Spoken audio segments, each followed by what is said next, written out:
우리의 로마서 여정의 끝이 보이기 시작했습니다. 여러분은 뭐야 우리가 로마서를 공부하고 있었나 할 수도 있겠습니다. 근데 사실 상당히 긴 시간 동안 작년부터 여러분들과 함께 로마서를 같이 공부를 해왔고 이제 드디어 서신의 이 마무리가 보이기 시작했어요. 실제로 오늘 우리가 읽은 본문은 로마서의 말미에 해당하는 부분이라 볼 수 있겠습니다. 설교자로서 저는 개인적으로 중간에 여러 번 그런 생각을 했어요. 로마서로 설교할 거를 생각하고 또 준비하면서 이거 로마서 언제까지 해야 되나 멈추고 싶다. 왜냐하면은 이 로마서가 어려운 부분들이 있거든요. 설교로 풀기에는. 근데 돌아보면은 설교를 하는 제 자신이 가장 많이 은혜를 받고 배운 건 아닐까 하는 감사한 마음도 갖게 됐고, 왜 그렇게 많은 설교가들이 로마서를 어려워하면서도 동시에 이 로마서를 갖고 설교하는 걸 포기하지 못하는지도 조금 이해가 되는 것 같습니다. 세대마다 교회는 이 로마서의 중요성을 인정해 왔고요. 우리가 잘 아는 종교개혁가 마틴 루터, 신약 성경 전체를 놓고 봤을 때 이 로마서가 정말 중요한 위치에 있다라고 얘기했고, 또 가장 순수하게 복음을 표현한 서신이라고 할 정도로 이 서신은 중요합니다. 루터는 그리스도인들이 그걸 한마디 한마디 암송할 만한 가치가 있다고 얘기를 했고요. 날마다 일용할 양식으로 삼으면 참 좋겠다 하고 말한 부분도 있습니다. 근데 이 사람뿐만이 아니에요. 또 다른 종교개혁가 칼빈도 비슷한 얘기를 했습니다. 그는 이렇게 얘기했어요. 만일 이 서신서를 진정으로 이해한다면 그건 성경의 가장 심오한 보물들에 다가갈 수 있는 문을 연 것과 같다라는 표현을 했습니다. 그리고선 쭉 어떻게 보면은 그 개혁가들과 수많은 설교가들이 이 로마서를 통해서 설교를 하면서 교회와 또 사회를 개혁해 나가는 역사들을 이루어 왔죠. 저는 그런 의미에서 로마서 앞에서 우리가 함께 보내는 시간은 결코 아까운 시간이 아니리라 믿습니다. 그리고 그 여정을 여러분과 함께 하고 있어서 정말 행복할 뿐이죠. 이 로마서를 보면서 정말 흥미로운 사실이 하나가 있었습니다. 예전부터 신기하다고 생각을 했는데, 여러분 지금 이 서신을 받는 로마 교회의 교인들이 있을 거 아닙니까? 바울이 이 사람들을 단 한 번도 만나본 적이 없다는 거예요. 그러니까 이 교회는 바울이 세운 교회가 아니에요. 바울이 교회를 많이 세웠죠, 돌아다니면서. 근데 이 교회는 아닙니다. 그러니까 바울은 여기 가본 적도 없습니다. 그러니까 이 교회 교인들과 한 번도 안 만나봤으니까 누가 누구인지 알까요? 모르는 거예요. 지금 전혀 모르고. 그러면 이렇게 생각을 할 수 있겠죠. 왜 애초에 그러면 이 교회에 서신을 보내고 있을까? 바울은 아무것도 모르면서. 이 질문부터 우리가 풀어야 오늘 본문이 좀 풀리는 거예요. 여러분 한번 생각해 보세요. 만나본 적도 없는 누군가에게 여러분 편지를 써본 적 있나요? 아니, 내가 알지도 못하는 사람들을 위해서 엽서도 아니고 짧은 땡큐 카드 이런 것도 아니고 편지 수십 장을 써서 보내고 있는 거예요. 도대체 무엇이 바울로 하여금 이런 말도 안 되는 일을 하게 했을까? 더군다나 첫 구절, 오늘 읽은 첫 구절을 다시 보세요. 14절, 제가 현대인의 성경 버전으로 다시 읽어볼게요. 이런 내용이에요. 형제 여러분, 모르는 사람인데 형제 여러분 이러고 있어요. 지금 나는 여러분이 선하고 지혜로워서 충분히 서로 가르칠 수 있으리라고 믿습니다 라고 시작하고 있습니다.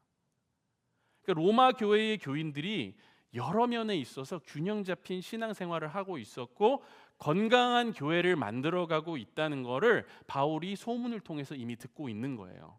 그러니까 꼭 바울이 가지 않아도, 편지를 보내지 않아도 스스로 잘 생존하고 있는 교회였다는 거죠. 그러면 왜 편지를 보내느냐는 거죠. 왜 이런 애정이 도대체 어디서 나와서 편지를 쓰고 있냐는 겁니다. 이거 편지 쓰기 쉬웠을까요? 오늘날 같이 이메일 10분 안에 쓸 수 있는 그런 상황이 아니거든요. 대필자도 필요하고요. 글씨 하나 틀리면은 그냥 다 그 종이 다시 해야 되고 어려운 환경이라는 거죠. 조금만 생각을 해보면요, 여러분, 가장 핵심적인 서신 기록의 목적은 바로 로마에 세워져 있던 이 교회가 유대인들뿐만 아니라 이방인들로 구성이 되어 있고 이방인이 다수를 차지하고 있던 혼합 공동체였기 때문에 그렇습니다. 여러분, 바울이 누구예요? 유대인의 신분으로 이방의 사도로 부르심을 받은 사람이 바울입니다. 그러니까 어떻게 보면 이 교회랑 완전 잘 맞는 사람인 거예요. 바울 입장에서는 당연히 로마 교회로 가고 싶었을 거예요. 사역해보고 싶었을 겁니다. 그리고 여러분, 다른 곳도 아니고 여기가 어디냐면 로마예요. 로마가 엄청난 입지적 조건을 갖고 있는 도시잖아요. 가장 중요한 도시 중 하나였고 그 당시 사람들이 모였다가 흩어지는 메트로폴리스라고 해도 과언이 아닐 정도로 모든 게 집중돼 있던 도시입니다. 그러니까 로마에서 뜨면은 일단 성공. 로마에서 잘 받아들여지면 일단 파급력이 어마어마하다는 거죠. 모든 길은 로마로 통했고 모든 길이 로마로 통하고 있으니까 로마에서 잘 받아들여지면 모든 길로 또 뻗어져 나갈 수 있는 가능성이 있는 곳이기 때문에 극도로 충이라는 표현을 써서 죄송한데 바울과 같이 그렇게 치밀한 사람은 이 로마를 어떻게든 이용해서 복음의 요충지로 만들고 싶었을 거라는 거죠. 이 사람이 보통 얘기가 아니거든요. 이 교회를 제대로 양육하고 건강하게 성장시키면 장차 엄청난 복음의 도구, 선교의 본부가 될 수가 있겠구나. 스스로는 어떤 사람입니까? 애국적인 유대인이에요. 자기는 이방인의 사도로 주님께 부르심을 입은 사람입니다. 그래서 가교 역할을 하면서 로마에서 사역을 하고 싶었던 바울, 하지만 여러 가지 상황으로 인해 그것은 뜻대로 이루어지지 않았죠. 그래서 어떡합니까? 펜을 드는 거예요. 그래서 편지로 지금 자신의 마음을 대신하고 있는 겁니다. 오늘 이 본문을 묵상하면서 몇 가지 중요한 포인트를 짚고 넘어가고 싶은데요. 제일 먼저 15절 전반부에 여러분 이렇게 나옵니다. 그러나 내가 너희로 다시 생각나게 하려고 편지를 쓰고 있습니다. 뭐 이런 거죠. 로마 교회 교인 여러분 정말 잘하고 계신 거 제가 들어서 잘 알고 있습니다. 정말 축복하고 격려해요. 너무 가가지고 제가 인사드리고 싶은데요. 복음으로 같이 양육하고 싶은데, 같이 성경 보고 싶은데 여러분 제가 사정상 그렇게는 안 되겠네요.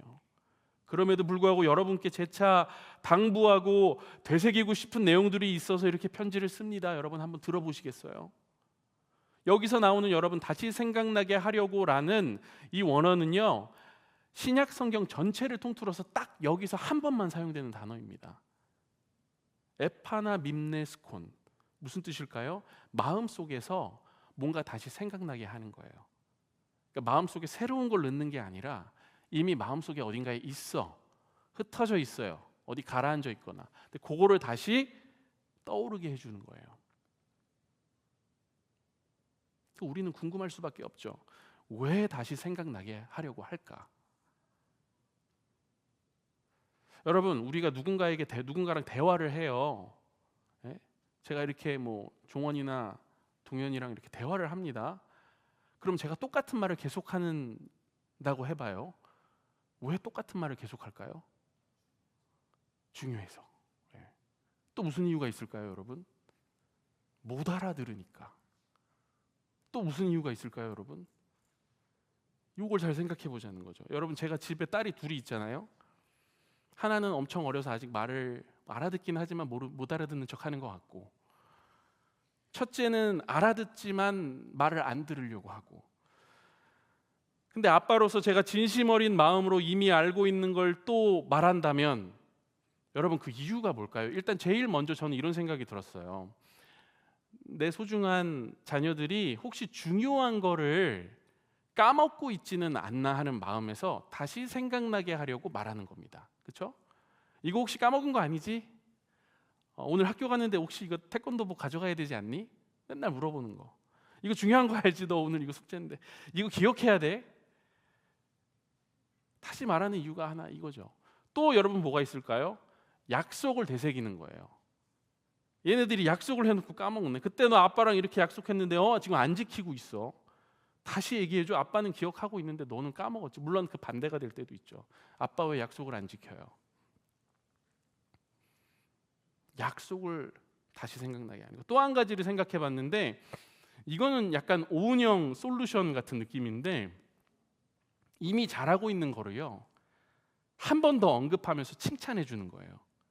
그러니까 좋은 모습이 있으면 그게 더 잘 자리 잡을 수 있도록 야 정말 잘한다. 그때 한다고 약속했던 거 이렇게 잘하고 있네. 정말 대단하다 하면서 그걸 상기시켜 주면서 그게 잘 자리 잡을 수 있도록 쐐기를 박는 거죠. 이런 역할도 할 수 있겠다. 근데 여러분 이 세 가지가요 다 사실은 진심이 없으면 할 수 없는 것들입니다. 그 사람을 향해서 사랑하는 마음이나 진심 어린 어떤 그런 마음 자체가 없으면 누가 또 얘기하겠어요? 했던 얘기를 귀찮지. 중요한 거 상기시켜 주는 거, 약속한 걸 기억나게 해주는 거, 그리고 잘하고 있다고 칭찬해 주는 거, 이 세 가지 모두 사랑이 없고 마음이 없으면 진심으로 하기는 어려운 겁니다. 바울은 그런 의미에서 지금 한 번도 만나본 적도 없는 로마 교회의 교인들을 짝사랑하고 있는 거예요. 너무 소중하니까 멀리서라도 바라보면서 편지를 쓴다. 혹여나 그들이 복음의 원리와 예수 그리스도께서 그들에게 부탁하신 사명을 안다고 하면서도 그거를 잊고 살고 있지는 않은가? 알면서도 실천하지 않고 행함에 있어서 부족함이 있지는 않을까? 성숙한 신앙적 면모를 갖춘 로마 교회 너무나도 칭찬해 하지만 아직 온전함에 이른 것은 아니었기에 또 그들이 생존하고 있는 로마 사회라는 곳이 그렇게 만만한 곳이 아니었기에 바울은 정말 중요한 것들을 까먹지 말라고 지금 메시지를 보내는 거 아닐까? 그리고 무엇보다 그들이 이미 잘하는 것도 너무 많기 때문에 칭찬해주고 사기를 북돋아주고 싶었던 것 아닐까? 여러분 남녀가 사랑을 할 때 남자들이 잘 못하는 게 뭐냐면 이거 제 얘기를 하는 거니까 제가 잘 아는 거죠. 제 얘기입니다. 내가 상대방을 사랑하고 있다는 걸 자꾸 확인시켜 줄 필요가 있는 것 같아요. 다시 말씀드리지만 제가 잘 못하는 거 여러분들이 잘 해내시기를 바라는 마음으로 형제 여러분들께 말씀드리는 겁니다. 그러니까는 내가 만나는 그 사람 아직 없을 수도 있고 장차 이제 생기겠죠. 그 사람 입에서 여러분 나 사랑해? 나 얼마만큼 사랑해? 하고 질문하게 만들지 마세요. 그 전에 여러분 미리 알려주시고 거듭해서 알려주시고 표현해 주시고 확인시켜 주시고 다시 생각나게 해주셔야 돼요. 제가 잘 못하는 거라 확실하게 말씀드릴 수 있습니다. 여러분 이것만 진실하게 해도 관계가 정말 아름다워집니다. 근데요 하나님 안에서 사귀는 남녀 관계는 여기서 한 걸음 더 나갈 수 있어야 돼요. 뭐냐 하면 서로가 사랑하는 걸 잘 표현하고 생각나게 해줄 뿐 아니라 플러스 하나님 말씀을 거듭 생각나게 해주는 관계가 되어야 합니다. 왜요? 하나님 말씀 속에서만 서로의 삶이 바로 세워질 수 있기 때문이죠. 너와 내가 서로를 세워주는 부분도 있지만 너와 나 사이에 있는 하나님의 말씀이 우리를 세워줘야 되는 부분이 반드시 있기 때문에 이것까지 나아가야 하는 거예요. 엄청나게 많은 사랑의 메시지들이 오고 가는 세상에서 우리는 살아가고 있습니다. 특별히 남녀관계에서 더욱더 그런 게 많겠죠. 친밀한 대화들, 깊은 대화들. 근데 그 대화 안에 여러분 잘 한번 살펴보시길 바랍니다. 지금 교제하고 계시는 분들 하나님을 생각나게 하는 말이 우리 사이에 오가고 있는가? 말씀으로 정죄하는 게 아니라 말씀을 되새길 수 있도록 서로 도와주는 관계로 나아가야 한다. 얼마 전에 제가 이재철 목사님 참 존경하는 분, 그분의 책을 종종 읽습니다. 근데 그 책 중에 그런 내용이 있었어요. 요한복음 14장 26절 말씀을 푸시는데 참 신기하게 푸시더라고요. 그 말씀이 어떤 말씀이냐 하면 제가 그냥 읽어드릴게요. 요한복음 14장 26절 보혜사 곧 아버지께서 내 이름으로 보내실 성령님에 대한 얘기입니다. 성령 그가 너희에게 모든 것을 가르치고 내가 너희에게 말한 모든 것을 생각나게 하리라. 이 말씀을 해석하시면서 성령님의 가장 주된 사역은 말 그대로 다시 생각나게 해주시는 사역이라는 거예요. 막 흥분이 됐습니다. 그러니까 내가 누군가에게 하나님의 말씀이 다시 생각나도록 돕는 사람이라면 나는 성령의 도구로 지금 쓰임받고 있는 거죠. 성령께서 그 관계 안에 있는 겁니다. 여러분, 오늘 이 예배 가운데 그런 역사가 있기를 간절히 기도합니다. 먼저 우리 안에 성령님이 역사하셔서 하나님의 말씀이 생각나고 우리 안에서 생동하기를 원합니다. 그리고 더 나아가 우리가 성령님의 이끌림을 받아서 우리가 맺고 있는 관계들 안에서 하나님의 말씀과 하나님의 사랑을 다시 생각나게 하는 사역들을 감당하시면 얼마나 좋을까. 바울이 지금 그거 하고 있는 거거든요. 다음으로 여러분 15절 후반부, 지금 우리가 14, 15 읽었죠. 15절 전반부로 읽었습니다. 15절 후반부 다시 읽으면 여러분 이런 내용이죠. 그러나 내가 너희로 다시 생각나게 하려고, 여기까지 방금 봤는데 그 다음 부분이 또 중요하다고요. 하나님께서 내게 주신 은혜로 말미암아 더욱 담대히 대략 너희에게 썼노니.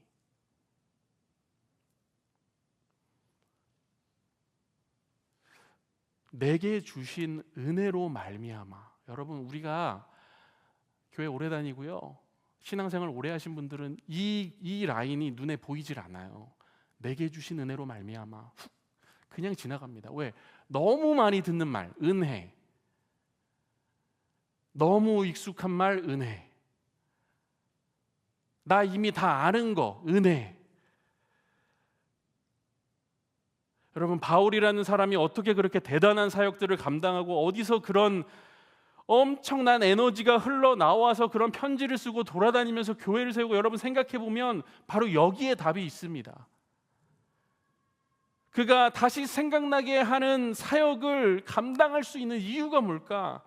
내게 주신 은혜로 말미암아 감당할 수 있는 겁니다, 여러분. 이게 무슨 말이냐면 바울은요, 은혜를 잊지 않는 사람이라는 거예요.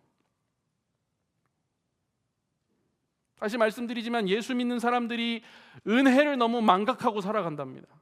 은혜라는 단어는 믿는 자들에게 너무 익숙하고 당연한 거여서 신앙생활을 하면서 쉽게 제쳐두고 산다고요.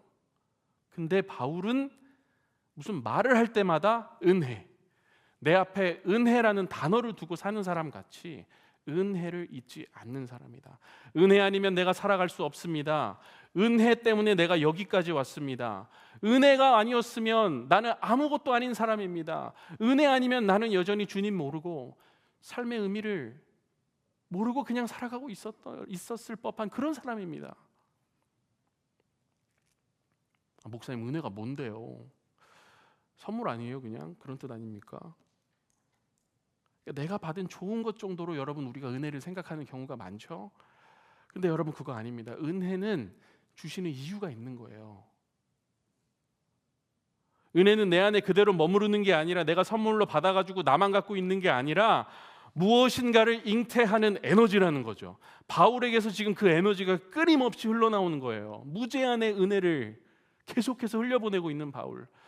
여러분 이거 한번 생각해 보세요. 제자들의 발을 예수님이 이제 이 땅에서 마지막 시간들을 보내다가 제자들의 발을 씻겨주시는 장면이 성경 곳곳에 나오죠. 이 장면이 여러분 얼마나 큰 은혜가 되는 장면입니까? 하나님의 아들 우리 주 예수 그리스도께서 인간의 발을 씻기시고 있는 이 장면은 은혜로운 장면인 겁니다. 근데 주님이 그렇게 하시고 나서 제자들이 황당함과 어떻게 보면 황홀감에 휩싸여가지고 얼어있을 때 이게 지금 뭐지? 그때 여러분 뭐라고 하시냐면 요한복음 보세요. 13장 15절 제가 읽어드릴게요.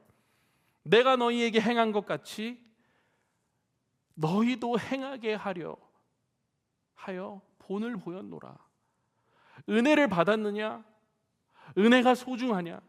은혜가 너무 커서 어찌할 바를 모르고 있느냐? 은혜로 너희 마음이 지금 벅차냐? 그렇다면 그 은혜를 너의 원동력 삼아 너도 가서 작은 예수가 되라. 본을 보여라. 내가 너에게 알려준 거 있잖아. 그거 행하라. 그리고 망각하는 삶이 아닌 성령의 인도하심을 따라 기억하는 삶을 살아라.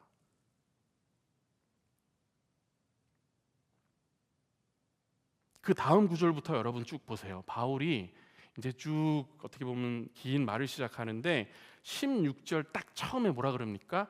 이 은혜는, 여기부터 시작이라는 거예요.